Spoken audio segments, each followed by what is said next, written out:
My brain has an infinite amount of capacity in there that I had no sense of. I didn't know anything about it.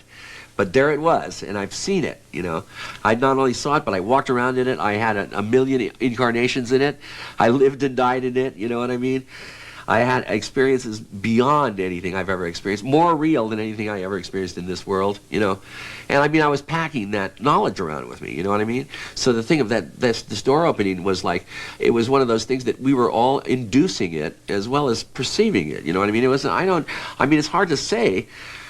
You know, I think it was probably everybody saw what they wanted to see or what they needed to see or whatever it was. You know, they'd all been brought there somehow for that moment, you know, for that moment. And you can't even say what it was or when it was or what it boiled down to or anything like that. It wasn't even like that.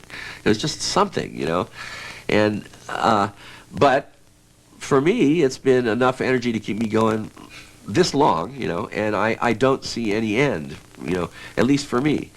In terms of my work, you know, of information in terms of, do I need to go looking for material? You know, no, I don't need to go looking for material.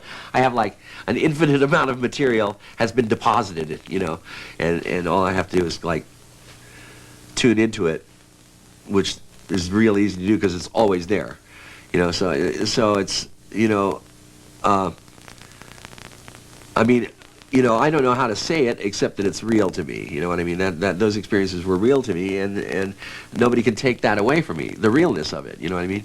So it doesn't matter to me whether it has any historical value or whether it's measurable in some objective way. I don't care. You know, it doesn't matter. For me, the subjective reality is what counts. I mean, what I experienced is what happened to me, and that was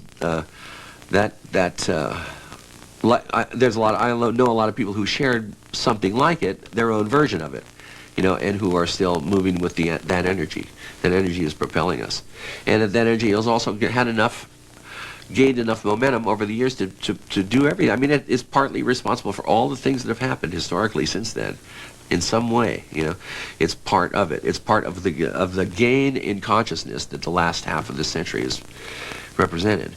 And that includes all the things that go with it, you know, all the hardware, the technology, the brain craft, you know, that has subsequently sprung up, and it's still rolling, you know, it's still happening, and people are still sort of that experience is now available.